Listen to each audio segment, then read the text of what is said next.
दोस्तों, भीड़ भाड़ से अलग होकर जब भी कोई इंसान अपने साथ अकेले में समय बिताता है, तभी उसके दिमाग में कई प्रकार की चिंताएं जन्म लेने लगती है। मनुष्य की प्रवृत्ति ही ऐसी है कि वो ज्यादातर समय नकारात्मक ही सोचता है। अपने लक्ष्य को कैसे प्राप्त किया जाए, वो ये सोचता है कि अगर लक्ष्य पूरा नहीं हुआ तो मैं क्या करूंगा, और इस प्रकार की नकारात्मक विचारधारा के कारण जीवन भर डर डर कर जीता रहता है। अगर पूरी बुद्धिमानी और सजगता के साथ इस डर को समझा जाए तो यही डर इंसान के पतन का कारण बनता है। ऐसा मनुष्य जो खुद पर संदेह करता है, भला वो कैसे सफल हो सकता है? लेकिन बुद्धिमानी से अगर इस डर का उपयोग किया जाए तो यही डर उसकी सबसे बड़ी ताकत बन सकता है। काश केवल एक बार उसने खुद पर विश्वास किया होता तो उसे मालूम होता है कि उसके डर में ही उसकी ताकत का रहस्य छुपा हुआ है। अपने डर को ताकत में बदलो। यह कहकर सन्यासी चुप हो गया और चुपचाप अपने कदमों पर ध्यान लगाते हुए जंगली घास पे से आगे बढ़ने लगा। संध्या का समय था। सन्यासी और एक लकड़हारा जंगल में से होकर गांव की तरफ निकल रहे थे। सन्यासी के ये शब्द लकड़हारे को कुछ समझ में नहीं आए। वो सोच रहा था कि डर में ताकत कैसे हो सकती है। डर तो आदमी को कमजोर बनाता है। अपने मन की उत्सुकता को जब वह काबू नहीं कर सका तो उसने सन्यासी से पूछा कि महात्मा जी, आप ये क्या कह रहे हैं कि डर में ताकत होती है? डर तो आदमी को कमजोर बनाता है, उसे तो अपना डर दूर करना चाहिए। लकड़हारा अपनी बात पूरी कर पाता उससे पहले ही उसे एक शेर की दहाड़ सुनाई दी। शेर की गर्जन सुनकर लकड़हारे का रोम रोम कांप गया। उसके कान खड़े हो गए। जंगल से आती एक एक आहट उसे साफ सुनाई दे रही थी। उसके कदम वहीं पर जम गए थे। वो हिल भी नहीं पा रहा था। उसे पता था कि थोड़ी सी हरकत उसकी जान जोखिम में डाल सकती है। उसका दिल तो तेजी के साथ धड़क रहा था, लेकिन फिर भी वो अपनी सांसों पर काबू पाने का प्रयास कर रहा था। कुछ देर बाद जब खतरा टल गया तब सन्यासी ने कहना शुरू किया। सन्यासी ने कहा कि अभी जब तुम डरे हुए थे तो तुम्हारे शरीर का रोम रोम जाग गया था। जंगल से आ रही छोटी से छोटी आहट पर भी तुम्हारा ध्यान लगा हुआ था, तो इस प्रकार अपने मन के डर के कारण तुम होश में आ पाए, तुम पूरा ध्यान लगा पाए। इससे पहले जब तक तुम्हें शेर की दहाड़ सुनाई नहीं दी थी तब तक तुम अपने विचारों में खोए हुए थे, लेकिन जैसे ही तुम्हें शेर की दहाड़ सुनाई दी वैसे ही तुम्हारे सारे विचार गायब होकर हम वर्तमान में स्थित हो गए। यदि तुम्हें अभी शेर से बचकर भागना होता या फिर उससे लड़ना होता तो तुम्हें अपने शरीर की वो क्षमता देखने को मिलती जो आज तक जीवन में तुमने खुद भी महसूस नहीं की होगी। जब कोई कुत्ता तुम्हारे पीछे दौड़ता है उस समय तुम्हारी जो रफ्तार होती है वो तुम्हारी आम जिंदगी से कहीं ज्यादा होती है। साधारण जीवन में तुम इतने तेज नहीं दौड़ पाओगे जितना कि एक कुत्ते के सामने दौड़ पाओगे। ये ताकत कहें तो हमारे शरीर की क्षमता भी देखने को मिलती है। जब हमारा मन डर में होता है, किसी डरावनी परिस्थिति में हमारा मस्तिष्क और हमारा शरीर अपने उच्चतम श्रेणी में काम करता है। जो काम तुम आम जिंदगी में नहीं कर पाते वो तुम्हें डरा कर कराया जा सकता है। जहां पर भी तुम्हें डर का एहसास होता है वहीं पर तुम्हारी इंद्रियां पूर्ण रूप से सक्रिय हो जाती है। तुम्हारे कानों की सुनने की क्षमता तेज हो जाती है, दृष्टि एकटक हो जाती है, पूरी सजग हो जाती है, सक्रियता बढ़ जाती है, और जैसे जैसे वो डर खत्म होता है वैसे वैसे तुम सुप्त अवस्था में चले जाते हो। तुम सो जाते हो और तुम्हारे इंद्रिय फिर से आराम की स्थिति में चली जाती है। सन्यासी ने लकड़हारे से कहना जारी रखा कि परीक्षा से 1 दिन पहले जो याद करने की तुम्हारी गति होती है वो साधारण याद करने की क्षमता से कहीं तेज होती है। सिर्फ एक बार याद किया हुआ तुम्हें परीक्षा के समय याद रह जाता है, और तुम जानते हो कि ये सब परीक्षा के डर से ही होता है। इसीलिए डर को दूर करने की जगह इंसान को यह सोचना चाहिए कि वो अपने डर को ताकत कैसे बना सकता है। जिस प्रकार सुख और दुख, प्रकाश और अंधेरा एक ही सिक्के के 2 पहलू होते हैं, उसी प्रकार डर और ताकत भी एक ही सिक्के के 2 पहलू होते हैं। जिस प्रकार रोशनी के बिना अंधेरा पूर्ण नहीं होता, सुख के बिना दुख पूर्ण नहीं होता, उसी प्रकार डर के बिना ताकत का भी कोई महत्व नहीं है। लकड़हारा सन्यासी के ज्ञान से बहुत प्रभावित हुआ। उनके चरणों में नतमस्तक हो गया और उनसे पूछा कि महात्मा, अंधेरे को तो दिया जलाकर रोशनी से भरा जा सकता है, लेकिन अपने डर को ताकत में कैसे बदले? इसके लिए कोई उपाय बताएं। इस पर सन्यासी ने कहा कि डर 2 प्रकार के होते हैं। सबसे पहला मानसिक डर और दूसरा शारीरिक डर। सन्यासी ने लकड़हारे को समझाते हुए कहना शुरू किया कि मान लो तुम्हें जंगल से होकर गुजरना है और अचानक तुम पाते हो कि तुम्हारे मन में शेर का ख्याल आ गया। अभी तक प्रत्यक्ष रूप में शेर तुम्हारे सामने नहीं आया है, ना उसकी दहाड़ सुनाई दिया, मतलब दूर दूर तक कोई अंदेशा नहीं है कि जंगल में शेर मौजूद है। लेकिन शेर का ख्याल आने से तुम्हारे मन में एक डर पनप गया। जब तुम्हारा उठने वाला एक एक कदम उसी डर से अभिभूत होगा, हर समय तुम्हारे मन में यही ख्याल चलेगा कि कहीं शेर ना आ जाए। ये शेर वर्तमान में तुम्हारे सामने नहीं है, ये तुम्हारी बहुविषय की कल्पना है। इसी प्रकार जो मनुष्य अतीत और भविष्य की चिंताओं में डूबा रहता है, वो मानसिक डर का शिकार होता चला जाता है।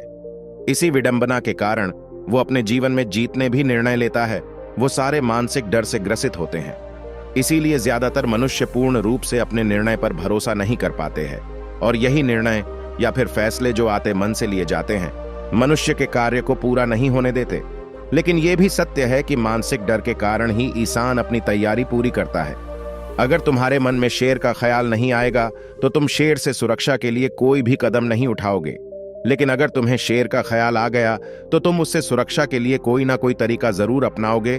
तो इसीलिए मानसिक डर बेकार नहीं होता और आपकी सुरक्षा को और ज्यादा मजबूत भी करता है। लेकिन समस्या तब शुरू होती है जब आप चाहकर भी कुछ नहीं कर सकते, लेकिन उसके बावजूद आप मानसिक डर झेल रहे होते हो। उदाहरण के लिए कुछ मनुष्य हमेशा मन में सोचते रहते हैं कि उन्हें कोई बीमारी ना हो जाए, कहीं उनके साथ कोई दुर्घटना न घट जाए, कहीं उनके साथ कोई धोखा ना कर दें। लेकिन इन सब घटनाओं पर उनका कोई जोर नहीं होता है, ये उनके हाथ में नहीं होता है। अगर दुर्घटना होनी होगी तो होगी ही, अगर बीमारी होनी होगी तो होगी ही।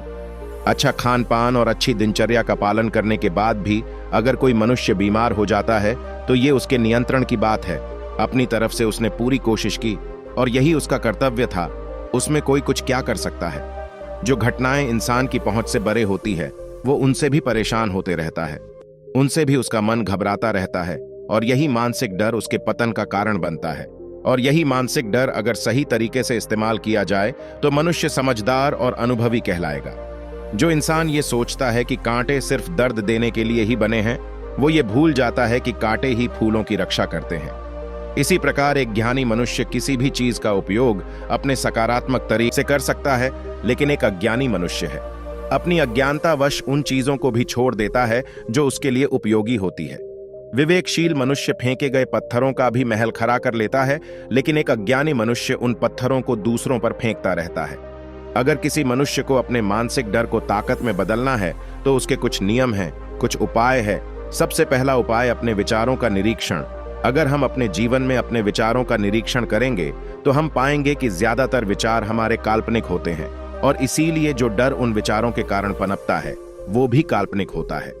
ज्यादा सोचने वाले लोगों को जब सोचने के लिए कुछ नहीं मिलता तो वो निरर्थक बातों के बारे में सोचने लगते हैं, और वो बेकार के विचार उसे तो परेशान करते ही हैं, साथ के साथ उसके परिजनों को, उसके सगे संबंधियों को भी परेशान करते हैं। इसीलिए ज्यादा सोचने वाले लोगों को यह समझना चाहिए कि मन में उठ रहे तमाम विचारों में से काम के विचार कौन से हैं और बेकार के विचार कौन से हैं।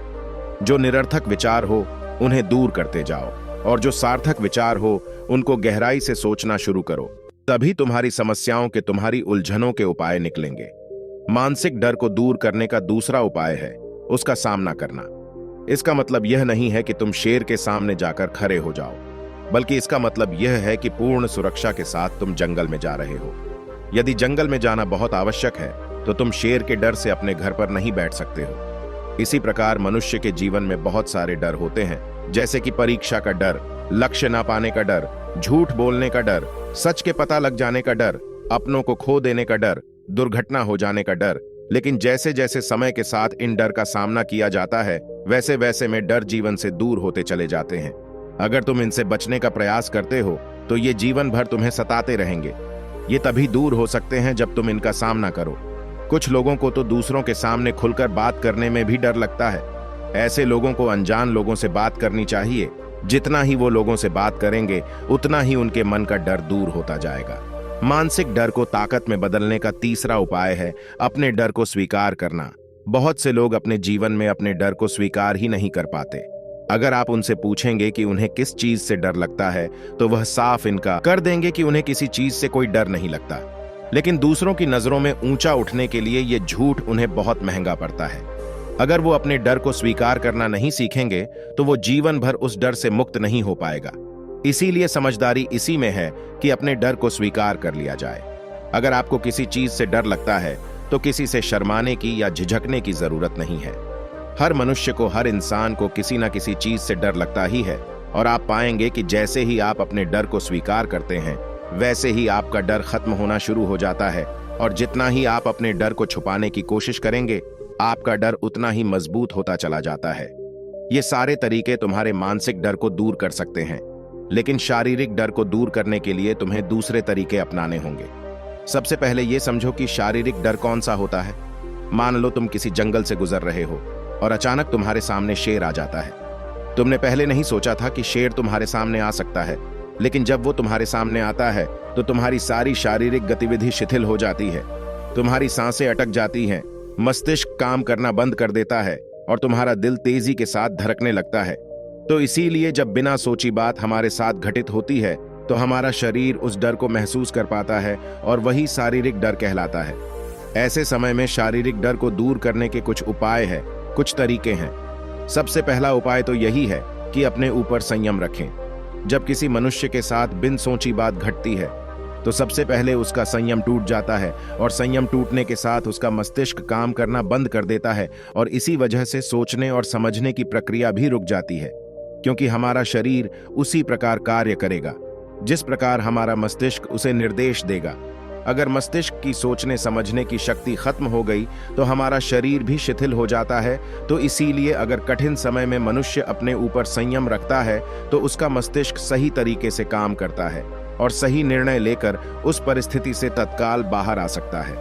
यहाँ पर दूसरा उपाय समझने का यह है कि जीवन में कुछ भी घटित हो सकता है। जीवन बड़ा चमत्कारिक होता है, वो हमारी सोच के अनुरूप नहीं चलता, बल्कि उसमें कुछ भी हो सकता है, और यही जीवन की खूबसूरती होती है। अगर आपको आज ही पता चल जाए कि आने वाले 10 साल तक अब क्या कर आएंगे तो आपको जीवन में से रुचि खत्म हो जाएगी। लेकिन अगर जीवन एक रहस्यमयी किताब की तरह बना रहेगा तो आप अपने जीवन से कभी नहीं थकेंगे।